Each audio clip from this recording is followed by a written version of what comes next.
« 14 février 1876.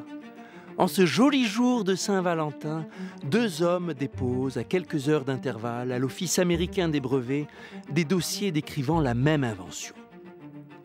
L'un, Elisha Gray, est un ingénieur mécanicien et électricien. L'autre, Graham Bell, un professeur de diction et d'élocution dont la femme et la mère sont malentendantes. Et entre ces deux hommes, ce ne sera pas une idylle de Saint-Valentin, mais une longue lutte sans merci pour les droits sur leur invention commune. Une invention qui a suscité les convoitises comme rarement. L'invention héroïne de cet épisode, le téléphone. Les contes des mille et une sciences par Cédric Villani, saison 2. Des ondes pour communiquer. Épisode 2. L'empire téléphonique. Un téléphone, qu'est-ce que c'est? Ça transmet un signal à distance par le courant électrique, comme le télégraphe, mais bien plus convivial. On n'envoie pas des points et des traits, mais la parole au naturel. Et comment ça marche? Les magazines de vulgarisation en proposent une version jeu simplifiée, le téléphone à gobelet. On perce les fonds de deux gobelets en carton et on les relie par une longue corde. Deux enfants, disons Alice et Bob, en prennent chacun un et tendent la corde. Quand Alice parle dans son gobelet, les ondes sonores en font vibrer le fond. Ces vibrations sont transmises par la corde, ce sont des ondes mécaniques. Et quand elles atteignent le gobelet de Bob, elles font vibrer son fond, engendrant des ondes sonores qui reconstituent la parole d'Alice à l'oreille de Bob. Voilà. Et le vrai téléphone, c'est pareil. Mais à la place d'un fond de gobelet, c'est une membrane dont les vibrations sont converties par un dispositif magnétique en variation de courant électrique. Et à la place de la corde, c'est un câble métallique pour conduire le courant. Vous me direz, c'est pas sorcier. En fait, beaucoup de monde a eu cette idée. Des centaines d'inventeurs plus ou moins sérieux tenteront aussi d'y faire valoir leurs droits. En particulier un Italien, Antonio Meucci, qui dès 1871 a déposé un brevet préliminaire. Mais Graham Bell est une machine de combat. Avec ses relations, ses avocats, sa fortune, il fait écarter les brevets concurrents, non sans les avoir espionnés. Il amadoue l'État, gagne ses procès, sort grand vainqueur de cette titanesque bataille juridique. Et c'est sa démonstration qui s'impose comme le premier coup de téléphone. Le 10 mars 1876, il appelle son assistant dans la pièce voisine. « Mr. Watson, come here. I want to see you. » 6 mois plus tard, les deux hommes renouvellent la démonstration entre Boston et Cambridge à 3 km. C'est le premier appel longue distance.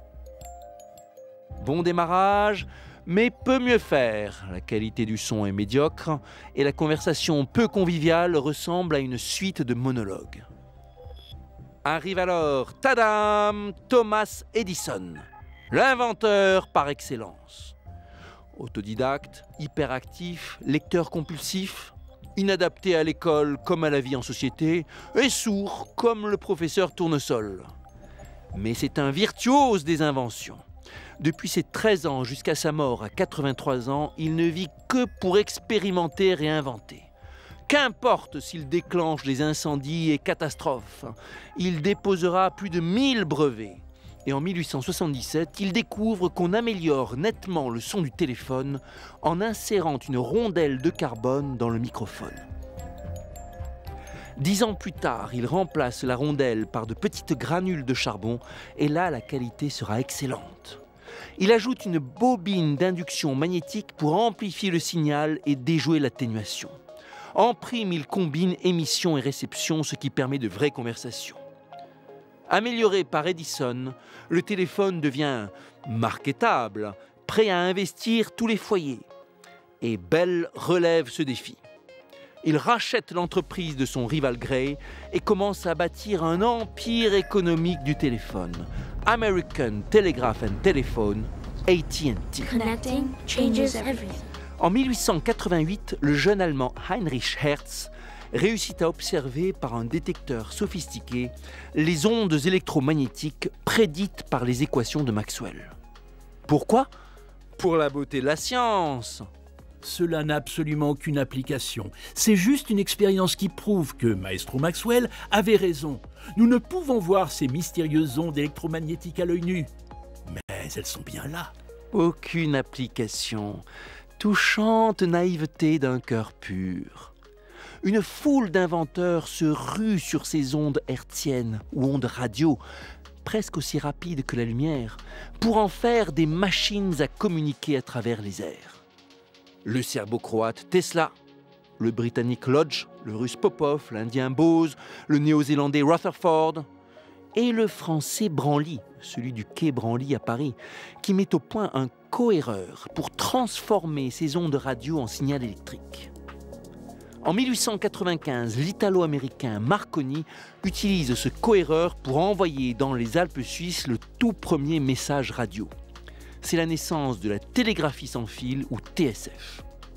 En 1901, Marconi a tant progressé qu'il envoie un message de l'île britannique de White jusqu'en Amérique. À lui la gloire et le prix Nobel.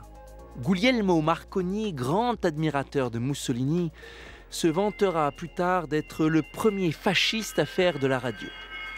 Mais avant de le juger sévèrement, méditons ce qu'en dit la presse après le naufrage du Titanic. Tous ceux qui ont été sauvés l'ont été grâce à un homme, M. Marconi, et à sa merveilleuse invention. La stazione trasmittente di bordo impedì che la tragedia fosse totale. Su 3000 persone, Bravo à la TSF qui transmet chansons et conversations et sauve des vies. Mais pour la répandre, il faut résoudre un sacré problème. Quand l'air sera empli d'ondes électromagnétiques portant chacune leur message, comment détecter la bonne ? Le Canadien Fessenden apporte la solution. Il élargit la gamme des fréquences utilisables suffisamment pour qu'on puisse attribuer des fréquences bien distinctes aux utilisateurs. Un monde nouveau se déploie et l'ingénieur français Estonnier lui donne son nom en 1904, les télécommunications. Alors, rassurez-vous, les Français ne font pas qu'inventer des mots. Soucieux de leur souveraineté, ils apportent aussi des avancées techniques. Le général Ferrier transforme même la Tour Eiffel en un gigantesque émetteur de TSF, contribuant ainsi à la sauver du démantèlement. Côté américain, l'entreprise de Bell, AT&T, continue à croître. Elle se fait appeler du doux nom de Mabel. Dans cet immense territoire, les télécommunications sont un enjeu de cohésion. Et à force de lobbying politique, Mabel décroche le gros lot. Un monopole sur le téléphone en Amérique. En 1915, Bell et son assistant répètent leur conversation historique. Monsieur Watson, venez, je vais vous voir. Cette fois, entre New York et San Francisco. De la côte ouest à la côte est, ce continent est bien le leur. Grâce au monopole, Mabel devient un monstre, un colosse économique, employant jusqu'à 1 million de personnes pour un chiffre d'affaires jamais vu, plusieurs centaines de milliards de dollars d'aujourd'hui. Mais le meilleur est à venir. En 1925, Mabel fonde son centre de recherche, les Bell Labs. Son directeur, Mervyn Kelly, une force de la nature, en fera un laboratoire légendaire. La recette Kelly, c'est d'abord une foule d'ingénieurs recrutés au mérite, issus de l'Amérique profonde, formés dans de grandes universités. Mais aussi de brillants chercheurs, dont une douzaine recevront un prix Nobel.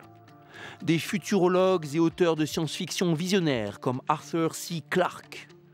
Des managers rigoureux issus du sérail scientifique.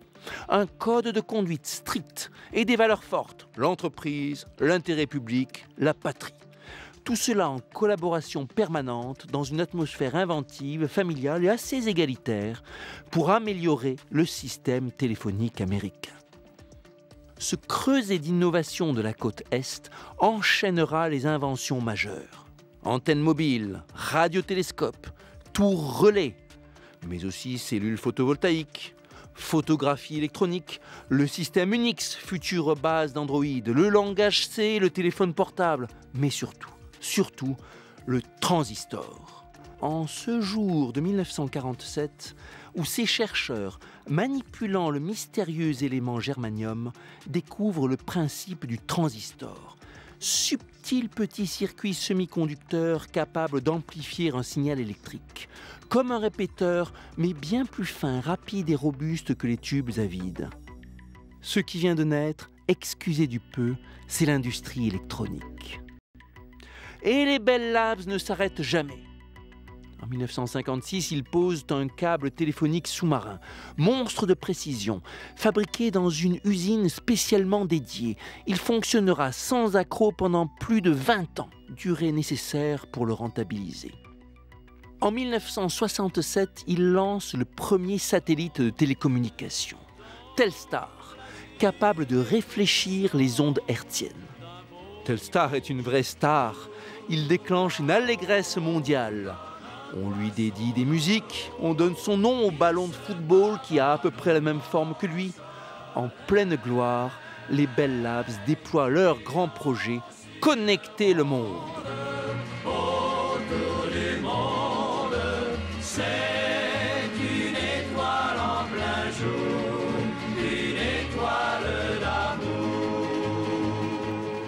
Une étoile d'amour.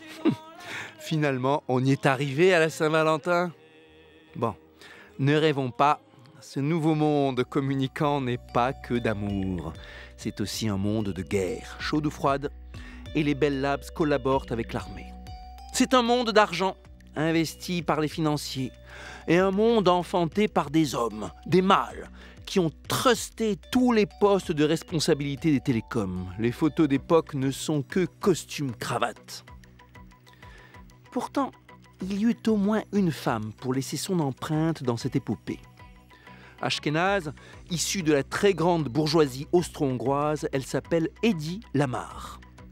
Ses cheveux de jais, ses yeux marbrés bleu-vert, sa peau de porcelaine, son audace aussi, en ont fait une actrice superstar, nommée plus belle femme du cinéma, triomphante en Dalila pour l'objectif de Cécile B. 2000.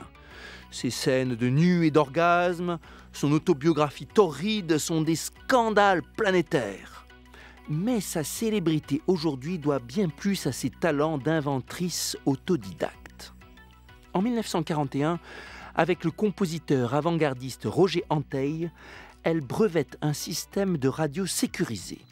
Pour déjouer les tentatives d'espionnage, on change la fréquence d'émission selon un système prédéterminé.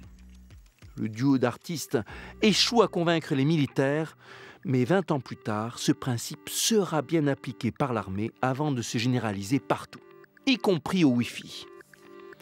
La femme fatale dont l'invention transforme le monde. L'histoire semble trop belle. Et à vrai dire, elle l'est. L'idée du changement de fréquence était dans l'air, avait déjà été proposée par d'autres et n'a pas eu besoin de Lamarr pour s'imposer. À bien y penser, il y en a quand même un dans l'aventure qui plane loin au-dessus de toutes les querelles. C'est l'immense, l'inclassable mathématicien et ingénieur Claude Shannon, alter ego américain d'Alan Turing. Hypersensible, amateur de jeux, de jazz, de jonglage et de monocycles, fabricant de robots improbables, c'est l'un des pères de l'informatique et de l'intelligence artificielle.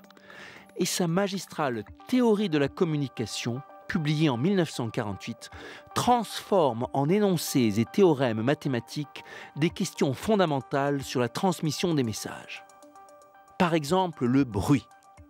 Pour converser dans une salle bruyante, vous devez forcer la voix, répéter, ça ralentit le débit. Et toute technologie vient avec ses perturbations, donc son bruit. Au lieu de l'ignorer, comme c'était l'habitude, Shannon met ce bruit en équation. Et les cadeaux de Shannon sont durables, puisqu'il faudra un bon demi-siècle avant de mettre au point les algorithmes de compression hyper efficaces dont il avait mathématiquement démontré l'existence. Quand Shannon prend sa retraite riche et célèbre, les Bell Labs décident de continuer à le payer jusqu'à sa mort. Après tout, il était leur étoile la plus brillante. Il continuerait à veiller depuis le firmament sur la révolution qu'il avait prophétisée, la naissance de la société de l'information.